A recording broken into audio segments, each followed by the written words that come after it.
Something pretty big. A whole proposed framework for systemic national reform. Yeah, specifically for a small developing island nation, the Maldives. Right. And this isn't just, a policy paper. It feels more like a design document, connecting really high-level ideas about governance with some deep technical stuff. And even granular service delivery on the ground. It's quite the package. Our sources, they lay out the strategy covering roughly 2019 to 2025, and the driving force seems to be, well, eliminating fragmentation. Exactly. Structural fragmentation, how data is handled, how services are delivered. The idea is to get rid of all that separation. To achieve, I suppose, real national stability and resilience. That's the stated goal. So our mission here, for you listening, is to trace how this model connects all these pieces. It's almost like treating the country like a high-performance system. Or like a single company. That's a good way to put it. The core idea is shifting governance away from, siloed operations. Towards something more cohesive, performance-driven. Precisely. The foundation is thinking about the nation's assets, its resources, the economy, like a single corporate balance sheet. Okay. Efficiency, measurable outcomes. Okay. That sounds like the goal. Yes, and that requires accountability right across the board. All right, let's unpack that first layer then. Governance reimagined. You mentioned the corporate balance sheet idea. Yeah, so the whole political structure gets mapped onto a kind of classic corporate model. With really specific roles? Very specific and, importantly, non-overlapping roles. Okay, so where does it start? It starts with the citizens. They're defined as the shareholders, Shareholders, okay. meaning they hold an equal stake in, well, everything. National assets, territory, resources, finances, even data. And their job. Their main role is basically selecting qualified representatives Yeah. and doing it through transparent processes. Right, okay. Moving up the ladder. Then you have the parliament, the Majlis. They act as the board of directors. The board. Makes sense in this model. Their job is strictly policy setting and appointing or appraising members of the big independent commissions. Like judicial service, elections, anti-corruption, those bodies. Exactly. Yeah. But here's a key point.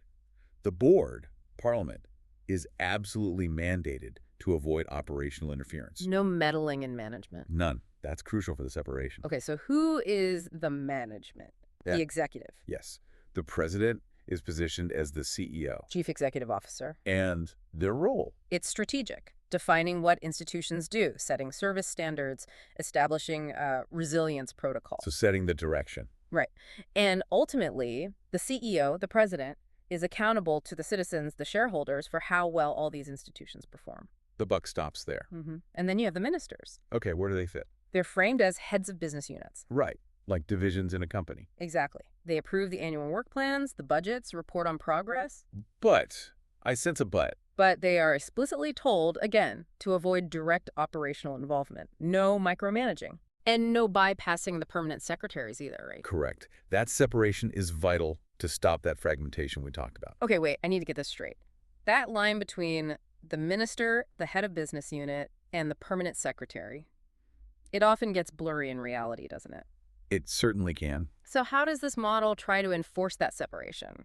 Is the permanent secretary the one with the real operational clout?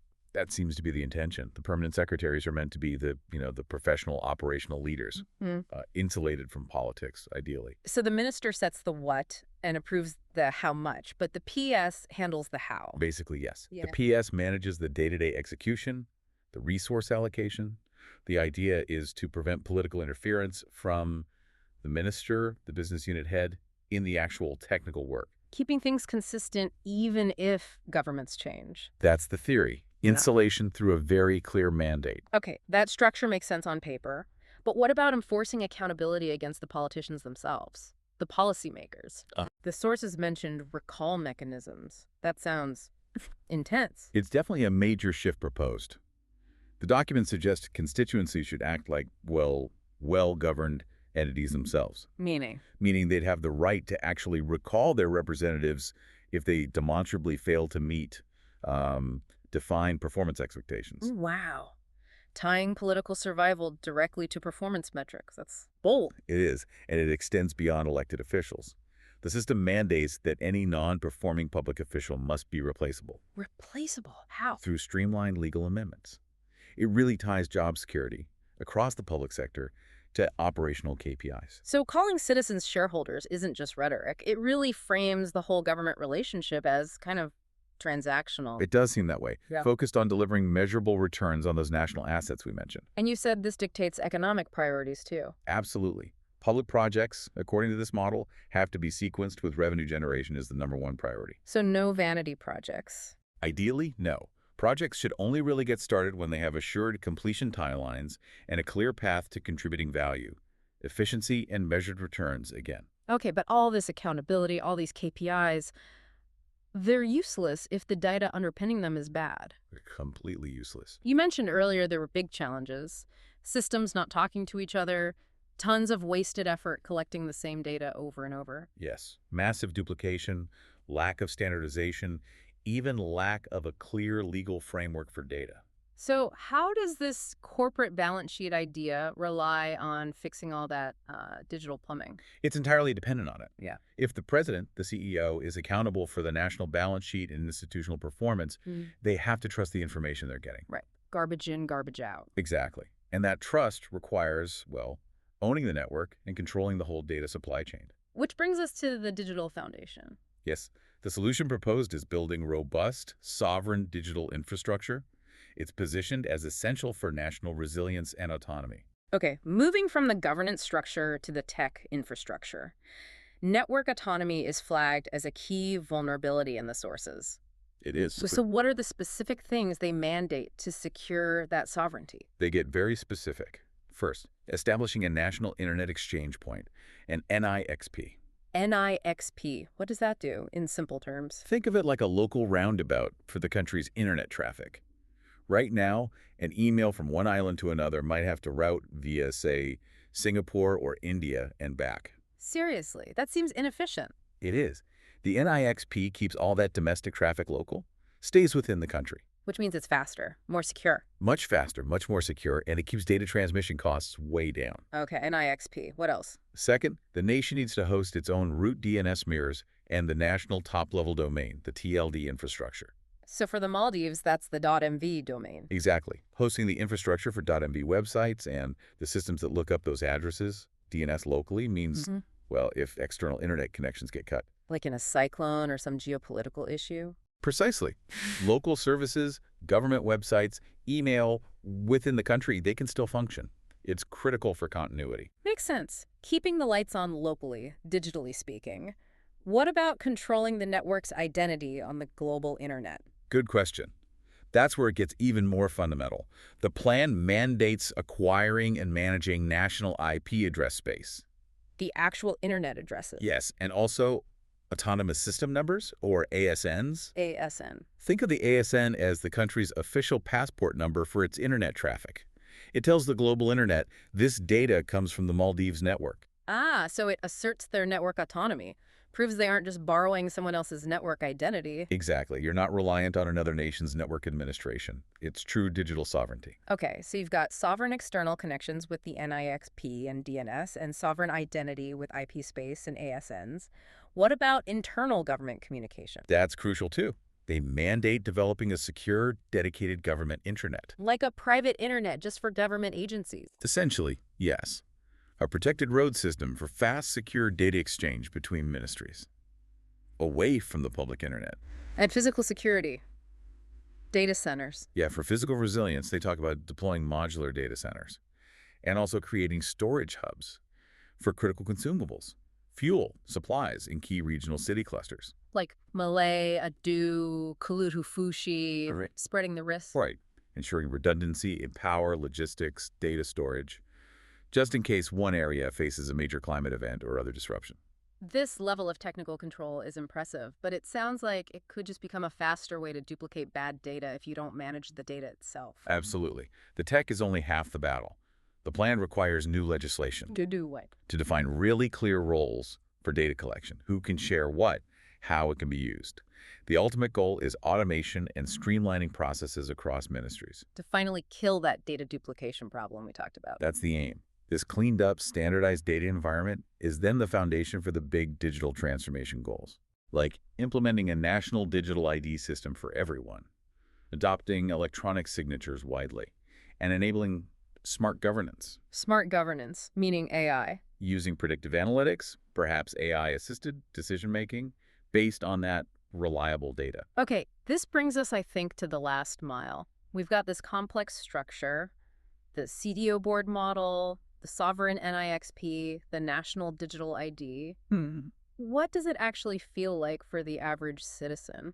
Right, how does it impact daily life? Let's connect it all to local service delivery. The sources talk about something called the Modern Smart Community Center, This is basically the user interface for the whole system we've just described. the front end, if you will. Exactly. If the goal is eliminating that service fragmentation, you can't have people trekking to 5 different ministry buildings in the capital for basic things. So the center is a one-stop shop. A single multi-purpose hub, yes. Yeah. Physically located in communities. And the technology inside it, it directly uses that digital infrastructure we just discussed, right? Like the smart biometric digital terminals. Yes, this is crucial. This isn't just a fancy ATM.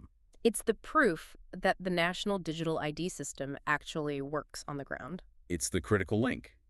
These terminals let users apply for services, health, education, welfare payments, you name it, using biometrics. Facial recognition, fingerprints, Yeah. iris scans. All of the above, potentially. It instantly verifies your identity against that central, clean database we talked about. No need for carrying stacks of paper or proving who you are repeatedly. And checks eligibility right there, give you updates. Yes, status updates, maybe referrals, all instantly. It eliminates so much bureaucracy. Okay, that connects the dots. What else is in these centers? It's not just about government forms, is it? No, the vision is broader. It's about fostering community, too. They mention things like a smart library, Smart how? using tech like RFID tags on books, maybe AI for recommendations, making it easy to find information and access learning resources, both online and offline. Addressing education locally. And what about things like post? They even mention smart post boxes, using RFID, barcodes, GPS for tracking mail and packages. So you get notifications on your phone, maybe redirected delivery. Something like that, yeah. Convenience built in. And beyond the high-tech stuff, is there space for people to just connect? Definitely. The design includes things like meeting rooms with video conferencing, connecting islands easily, a cafeteria serving healthy food, even a children's play area. Making it a real community hub, not just a government office. Right.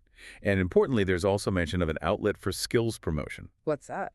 a space designed to showcase and maybe even sell products made by local entrepreneurs, supporting the local economy directly within the center. That links back to the economic goals. And does the center itself have an economic model? It does. That outlet is part of it. The centers are designed for self-sustainability. How? They're intended to generate some income, maybe through fees for certain services, grants, sponsorships, while also cutting their own costs using smart energy, smart waste practices. So the end point of this whole national system, the community center, is itself designed to be efficient, integrated, and sustainable. That's the idea. Yeah. It brings the high-level strategy right down to a convenient, useful, local service point. Wow, that's quite a blueprint we've just walked through. It really shows integration at every level. Structurally, you've got the nation as a sort of corporation accountable to its shareholders. Right. Digitally, it's aiming for autonomy and data integrity through sovereign infrastructure, the NIXP, the secure internet. Yeah. And then locally, it all comes together in these integrated, efficient, smart centers for service delivery. The whole thing really seems to hinge on institutional independence and crucially measurable performance. Indeed. We've analyzed a system aiming for, well, total resilience and corporate-style efficiency, treating every public function as a measurable KPI. And that principle you mentioned that public officials must be replaceable if they don't perform, that's fundamental to making it work. It ties policy success directly to that audited digital infrastructure. Okay, so this brings us to a final, maybe more philosophical question for you, the listener, to think about. When a system of governance mandates that the relationship between the citizen and the state, the social contract, if you like, is defined and enforced primarily through these measurable systems, metrics, KPIs, treating it almost like transactional efficiency. Yep. Does that heavy reliance on quantifiable performance, on systems and metrics, ultimately enhance the social contract? Or does it maybe diminish the foundational parts of it that are harder to measure, things like shared values, deliberation, maybe even just human trust? That's a really interesting point to ponder. Does efficiency come at the cost of something less tangible but equally important? Something for you to mull over as you think about what true systemic design really means. High cholesterol, symptoms